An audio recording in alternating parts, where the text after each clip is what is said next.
Chapter 3. Ang bait mo talaga. Thank you ha.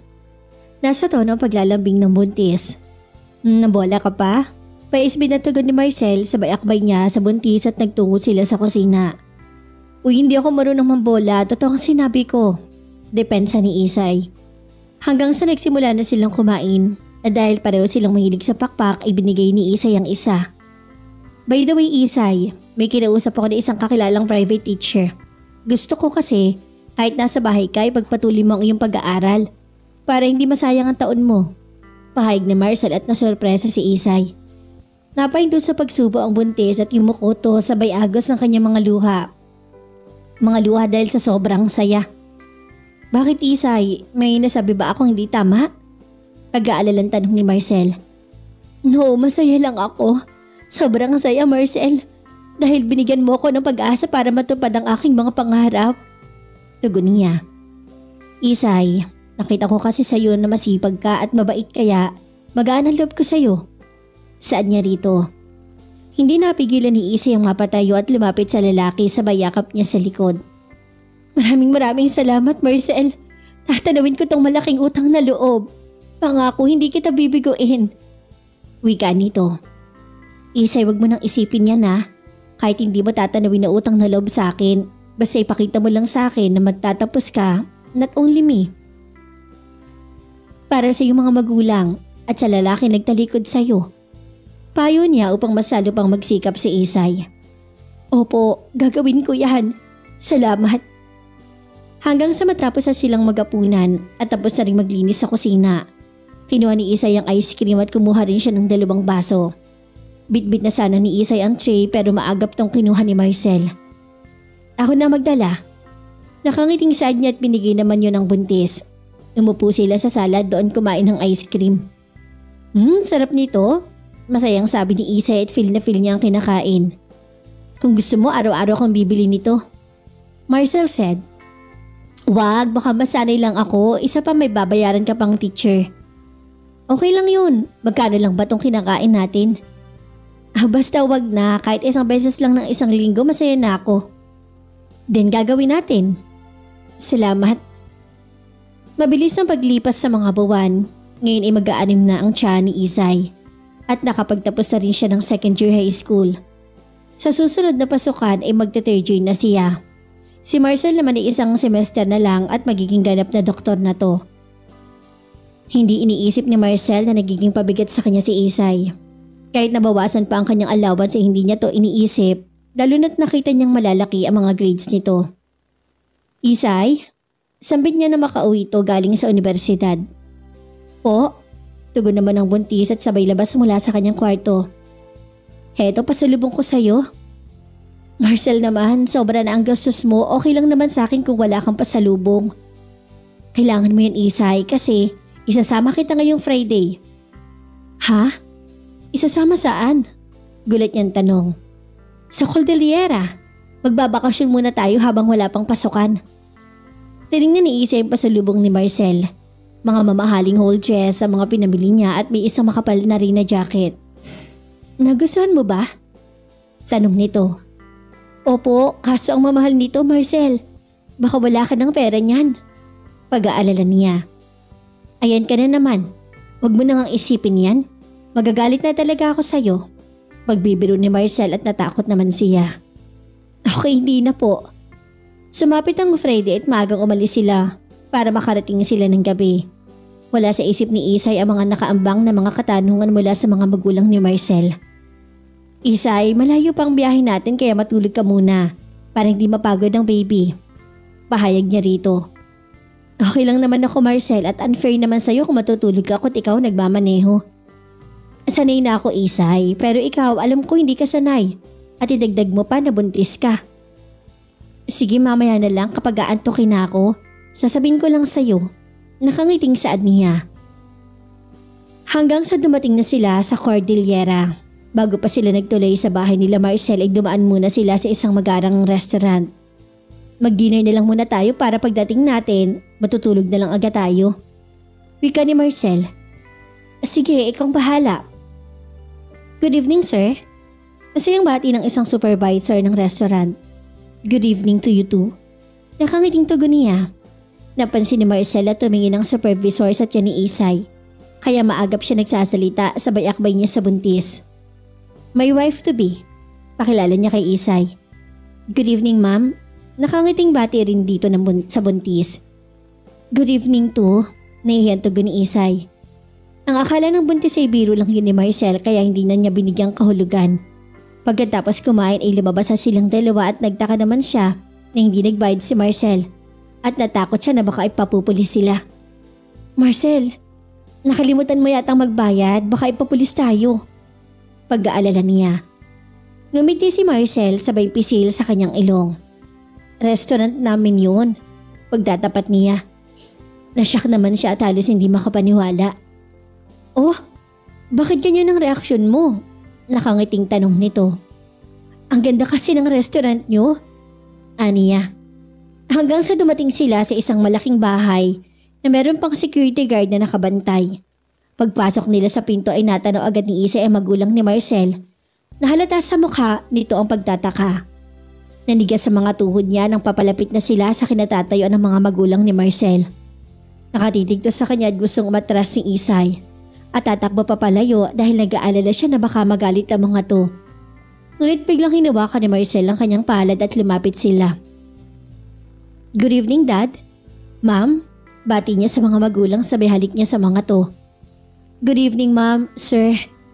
Nanginginig niyang bati sabay yuko bilang pagpapakumbaba niya. Good evening too. Tugon nila at nanatili pa rin nakatitig sa maumbok niyang tiyan. Marcel, who is she? Seryosong tanong ng kanyang ama pero nasa mahinahong boses naman ito. Dad, Mom, she's my pregnant girlfriend. Nakangiting sagot niya na parang hindi natatakot na magalit ang mga magulang. Napalingon naman si Isay sa kanya, ngunit hindi siya inarap ni Marcel at diyon ito nakafocus sa kanyang mga magulang at nagawa pa niyang ngumiti. What?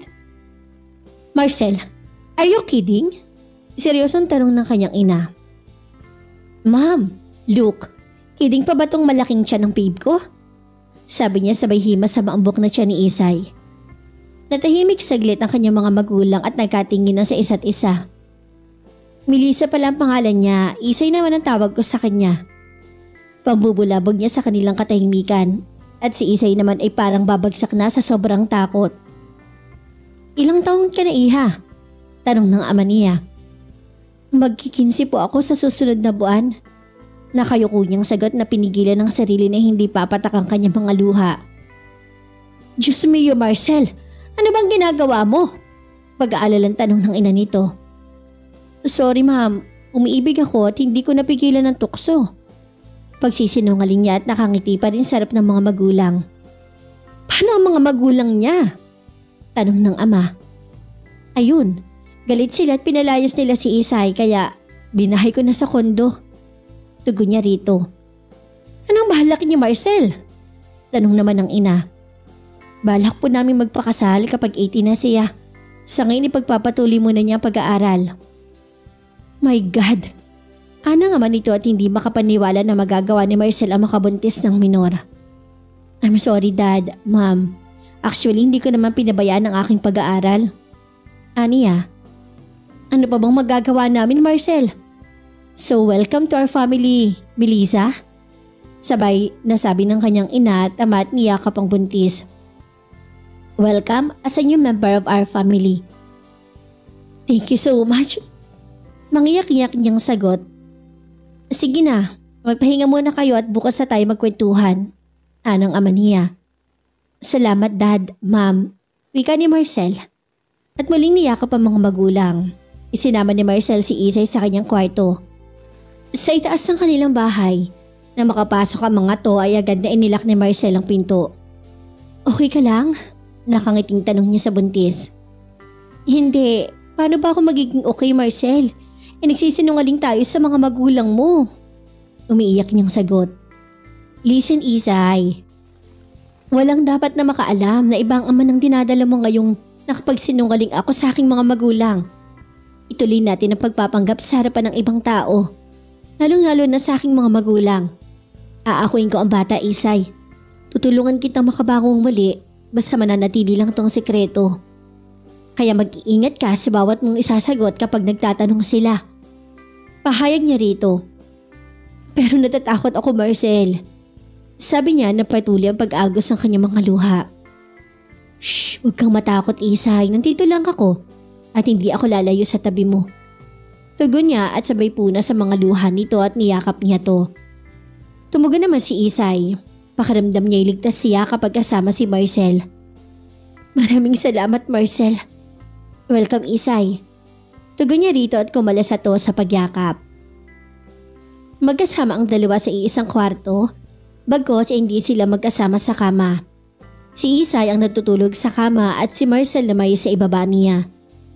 Dito ka na kasi sa kama, Marcel, at ako na dyan. Bakit ba? Pareho lang naman tong higaan. Tugon niya at nakahiga na to sa papag. Good night, Isay. Good night to you too, Marcel, and thank you. Tugon niya. Hanggang sa nakatulog na ang dalawa dahil pareho silang pagod sa biyahe. Kaya nagising sila na mataas na ang sikat ng araw. Unang nagising ay si Isay at sinilip niya si Marcel sa baba. Tulog pa rin to kaya maingat siyang bumangon at nagtungo sa banyo para maligo. Na makalabas siya mula sa banyo, tulog pa rin nito. Mag-aalas 9 na kaya ginising na niya to. Marcel! Marcel! Yugig niya rito. Tugon nito. Gumising ka na, mag-aalas 9 na. Aniya. Okay. Tumayo to at nagtungo sa banyo. Siya naman ay inaayos ang kanyang higaan. Kung anong ayos kagabi bago sila matulog, ganun din ang pagkakaayos sa ginawa niya. Nakangiting lumabas si Marcel mula sa banyo. At si Isay naman ay nasa bintana at malayang pinagmamasdan ng kagandahan ng paligid. Hi, I'm done. Nagutom ka na ba, Isay? Masigla niyang tanong. Hindi pa naman. Tingnan mo tong tiyan ko, lagi naman akong busog eh. Nakangiting pagbibiro ni Isay sabay hawak niya sa kanyang maambok na tiyan. Oo nga pala no. Ride on na tugon ni Marcel. Sabay lapit niya sa buntis at tumawak sa kanyang maambok na tiyan. 3 buwan na lang baby, lalabas ka na. Makikita mo na si mami na ubod ng ganda. Wika nito. Oo nga baby, makikita mo na rin si daddy. Daddy na ubod ng bait at ang superhero nating dalawa. Turan din naman ni Isay na nakangiting tumingin sa kanya. Bakit? Daddy? Seryosong tanong nito. Ano ba dapat? Balik tanong niya. Dapat daddy lang. Marcel, sambit na kanyang mami pagkatapos kumatok. Agad niyakap ni Marcel ang buntis na ang lalaki ay nasa likod at ang dalawang kamay ay nasa bilog niyang tiyan. Yes ma'am, come in. Tugon niya. Huwag kang pahalata, sarapan mo ang iyong ngiti.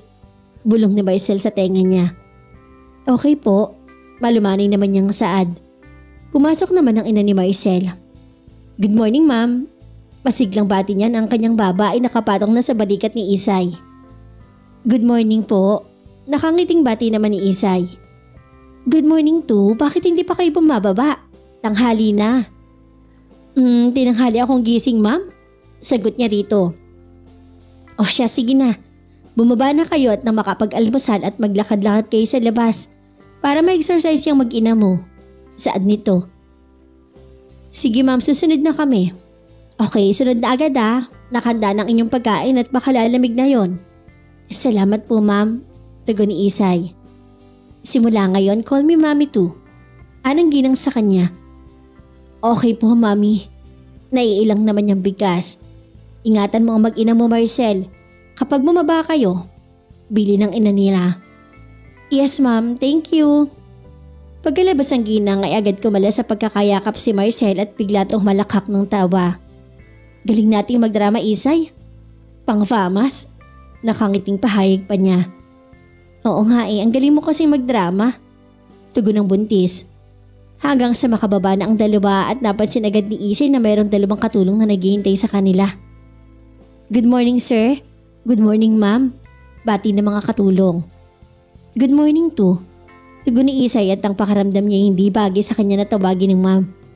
Pero hindi na lang siya nagsasalita sapagkat nahihiya siya. Inaalalayan siya ni Marcel sa pag-upo at magkatabi ang dalawa. Tulad din sa kanilang ginagawa sa kondo na pinagsisilbihan nila ang bawat isa. Nang matapos silang kumain ay agad silang nagtuloy sa hardin at naglakad-lakad sa paligid. Doon natanto ni Isay kung gaano kalaki ang bahay nila Marcel at ang ganda pa ng buong paligid. Ang yaman pala niyo, Marcel. Masisi kapag kasi ang mga magulang. Tugon nito. Biglang pumitas ng isang maliit na bulaklak si Marcel at iniligay niya sa tenga ni Isay. Ang ganda mo, sabi niya nang matapos itong maisabit ang bulaklak. Maganda ba? Pag-ulit na tanong niya at nakangiti ito. Oo, sobra. Sige nga, selfie tayo para makita ko kung totoong maganda ako. Pagbibiro nito. Sure. At kinuha niya ang kanyang phone mula sa bulsa at nag-selfie silang dalawa. Doon ka, Isay. Turo niya sa gitna ng mga bulaklak. Klase-klase ang nagiging pose ni Isay. Meron din nakaupo siya. Nagmukhang buntis sa diwata to sa ginagawa ni Marcel sa kanya. May kuhang pose rin silang dalawa na binuhat siya ni Marcel at gumamit siya ng self-timer upang makarami sila ng pose. Hanggang sa napagod silang dalawa kaya naisipan muna nila magpahinga sa lalim ng isang malaking puno. Dito ka, higa ka muna. Yaya ni Marcel at pinaunan niya si Isa kaysa kanyang hita. Habang siya naman ay nilalaro ang kanyang buhok. Pag uwi pala natin magpapa-ultrasound tayo para alam natin kung babae o lalaki ba at nang makapaganda tayo ng mga gamit. Sige. Paiksing tugon nito. Hanggang sa makauwi sila sa bahay at tama nang tumawag ang daddy ni Marcel para sabihin na papunta sila sa restaurant at doon na mag-lunch. Isay, magbihis at lalabas tayo. Saan po tayo? Sa restaurant tayo kakain, nandun si na daddy at mommy. Okay. Itong makapal na jacket ang isuot mo ha para hindi ka lamigin. Bili ni Marcel bago siya nagpalit ng damit. Hanggang sa makarating sila sa restaurant at nandun na ang mga magulang niya na naghihintay sa kanilang dalawa. May mga pagkain na rin sila mesa at napalunok si Isay na makita niya ang mga masasarap na pagkain nakahanda para sa kanila. Kasalukuy na silang kumakain nang magtanong ang ama ni Marcel kung nakapagpa-ultrasound na ba si Isay. Hindi pa dad, pero balak namin sa pag-uwi na lang sa Maynila. No, after natin kumain ay pumunta na kayo sa hospital at tatawagin ko mamaya ang aking kaibigan doktor para agad kayong masikaso. Tura niya dito. Okay dad. Pagkatapos silang kunin at kumain ay agad na silang nagpunta sa hospital.